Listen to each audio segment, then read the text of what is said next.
Hey guys, this is going to be sort of a part two to my How to Get Better at Search series. I'm going to be going over some more search specific things. The first 2 points are a little bit shooter specific about aiming when you're walking around and about footsteps. And then the other sections are going to be about search and things you can do to help your micro gameplay in that. So I hope you enjoy. Alright, so for this section, I just want to briefly touch on something that's helpful on shooting games in general. Whenever you're moving around the map, you want to make sure you're keeping the center of your screen where your aim is, roughly where you expect an enemy to be at all times. When you turn corners, you want to turn your aim as you're turning the corner. Sometimes you want to be aiming up because you're going to be expecting someone higher up in the building. So for example, in this, I'm going to be aiming at that top railing and then sweeping down at low. And then whenever I turn this corner right here, I'm going to start aiming right where I expect enemies to be each time, so that there's less reaction time that I need to be able to shoot an enemy that is in one of those spots. To kind of contrast that with a bad example here, I'm going to be looking down, not pre-aiming in the area that enemies can be. And in this hypothetical, let's say that there was someone at that top area of a building. So now I have to react quickly, trying to get my aim on that person. It gives them time to shoot me. Whenever I walk around this corner, I'm aiming down. I have to kind of aim up and figure out where they're at. And it's just overall adding time to your reaction. It gives the enemy player more time to shoot you, so you're more likely to lose the gunfight. And just in general, you want to be careful about where you're aiming and just be very conscientious of what you're going for. To contrast that again with a clip here, I'm going to be aiming at the half building, the broken building across map, and the second floor of the mid building in anticipation of an enemy being in one of those spots. So I'm already aiming at the right height at each one of these ahead of time. Now I'm going to check a building in their spawn in that window, and I'm going to check the hallway over here. And just doing that alone will greatly increase your ability to engage in gunfights that are in your advantage, because you're already aiming in the right place. But you want to always be doing that. 99% of the time there's not going to be an enemy there, but when there is an enemy there, it will help you win those gunfights. And it's a critical skill to learn and to develop when playing shooting games. Alright, so I want to talk real briefly about one final sort of gameplay mechanic to keep in mind, is footsteps. And we all know that footsteps are really loud in this game, and it's really difficult to work around them. So I'm going to play this clip at full volume, and just so you can hear the difference of walking versus running versus jumping and sliding, and then how much more quiet you are when you're either crouch walking or ADS walking. So this is walking. Running is even louder. Jumping is very loud when you land. And sliding is extremely loud when you're skidding across. So those are all things that enemies can hear. Like the person in a building, I can almost hear me from that distance. Like it's really far that you can hear all those sounds. Now compare that to my ADS and crouch walking. Just listen for the footsteps. You won't be able to hear them. So my feet are completely silent right now. And the same goes for crouch walking like this. And I really wanted to go over this because so many players are not doing this properly. They'll walk or run when they need to be silent to try to get into a building, and this will get you killed against any players who are listening and know how to use footsteps, which are going to be most people when you're playing Search and Destroy. And I want to go over real quick an example of me taking a building by crouch walking or ADS walking. So I get to the building, and I'm no longer going to make any noise while I'm coming into the building. Less than a minute! So at all times, I'm ADS or crouch walking. Unless you know it's safe, you need to be doing this. Unless time is on, you have to sprint across the map or something. If you don't have to sprint, you should be crouch walking or ADS walking, just to be safe, that you're not getting caught out. Just always keep that in mind. This gets so many players killed all the time, and I thought it was worth mentioning and going over. So let's move on to the next section, which is going to be how to reposition during search, which is a very important skill. So on the same topic of helping your reaction time, something you always want to be doing passively in the back of your mind is thinking, what would I do if an enemy popped up unexpectedly, or if a bad engagement happens? Like, how are you going to handle that situation? And kind of always having that in the back of your mind while you're playing will help you take less time to react to a situation as it's unfolding. This is an example. It ends up being a 1v3 clutch that I pull off. I'm just going to show the very beginning part because I would have died if I didn't react quickly to what ends up happening. So I end up chasing down this guy, and there's another guy right there. He's right in front of me. Luckily, he doesn't get the kill on me, and I go for the kill on him, but I only have 10 rounds left to shoot him. And so whenever this unfolds, I end up running out of ammo, and I had to make a split moment decision on what to do, and running is ultimately the best option. So I try to kill him, I miss, there's a second guy there, so I just run. And moments like that, you need to be ready and be thinking about what you're going to do. Alright, so let's talk about repositioning in Search and Destroy. In the background, I'm just going to have some clips of me clutching, which is where repositioning is really kind of shown the most. Because to clutch, you have to reposition all the time, and so these are easy clips to kind of show me repositioning throughout the map. In Search and Destroy, you rarely want to stay in the same area or running trajectory you're in when you're spotted or when you get a kill, because good players are going to always have an advantage on you if you don't dynamically aim to move and flank from unexpected areas. Because of that, when you're getting a kill, you need to use that information to guess where the other enemies are if you don't already have other intel. The position of your teammates, as well as the position where that enemy died, can help tell you where other enemies might be. It'll give you an idea of which direction to start going towards next in order to outmaneuver the other team. This is kind of tricky because as you play better and better players, they'll try to predict how you're going to predict that they're going to play. And so sometimes the more obvious route will still work, even if a lesser skilled player were to just run in the same way they were going, because the other player thought they were a better player to have moved over and repositioned in order to try to be more sneaky. So this does kind of get into head games about, do they know that I know that they know that, I'm going to be doing this sort of thing.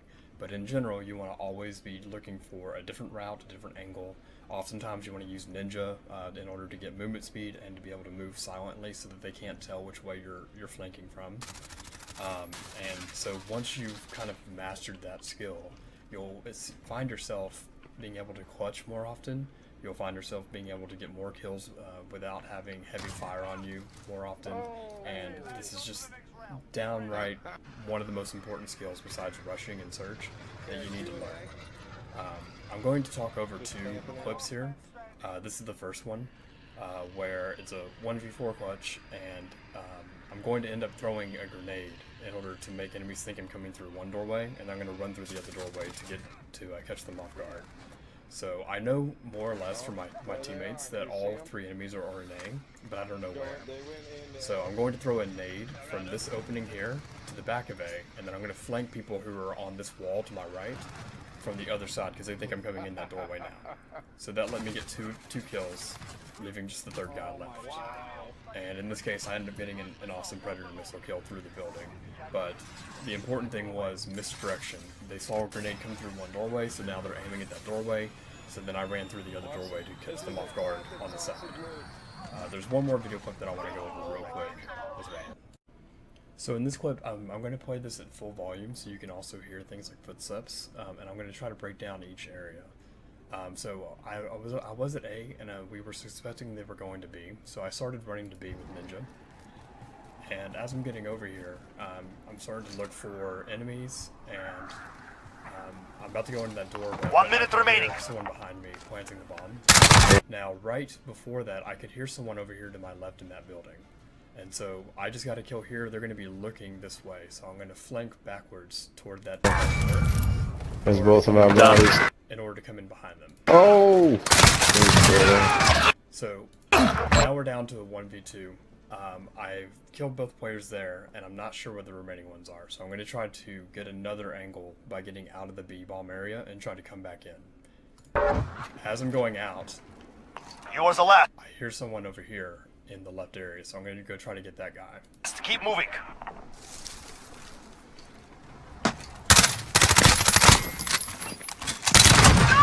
Okay, so now that he's been taken down, I have to guess where the last guy is. So they know that I was over here at Palm. They know that I'm right here. So I'm going to try to flank to surprise that final player about where my position is. So I'm going to go around through mid and come back around to B in order to try to surprise him and catch him off guard.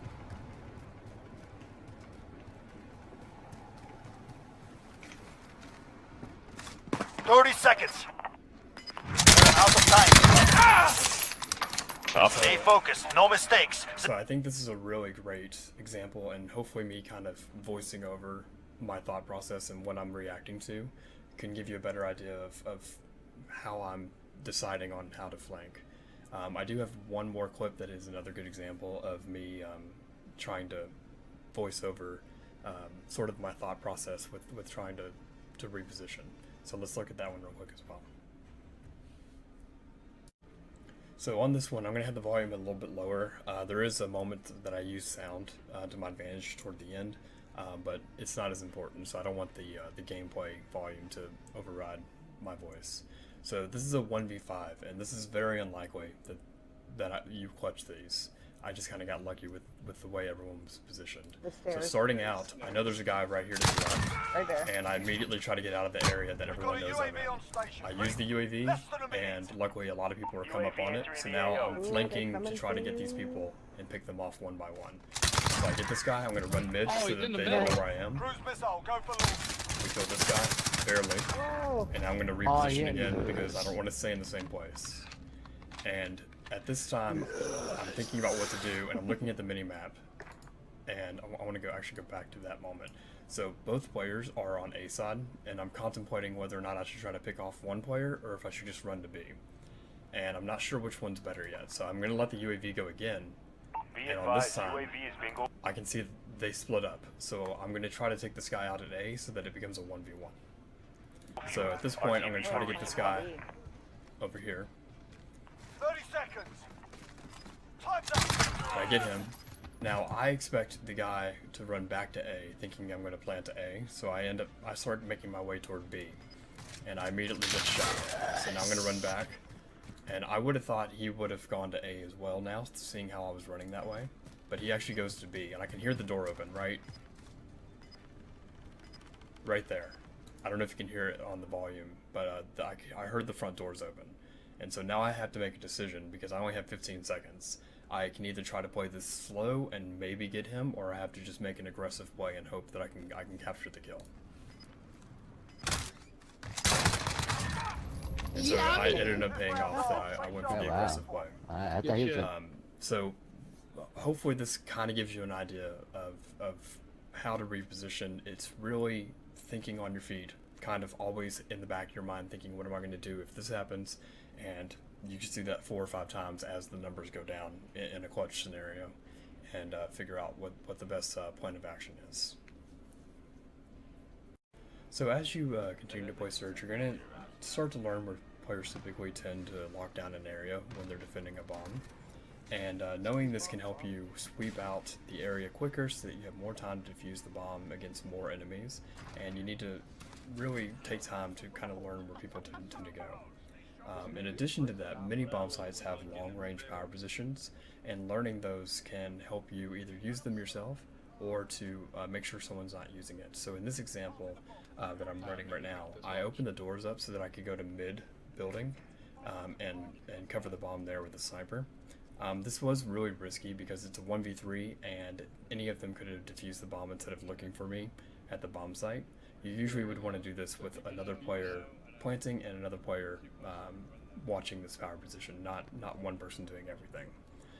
But this is a good example of knowing the positions, because all they have to do is close the doors, and this doesn't work. This only works in a certain scenario. And so being aware of these can help either have you use them yourself or to be able to avoid players using positions like this against you. I'm going to go over 2 examples on 2 maps, Arklov Peak and Havik Sawmill, of these sorts of positions. So here we're on B-bomb, we're planting it toward the double doors, and we're going to open the double doors up so that players in blue, usually with a sniper, can cover that bomb site.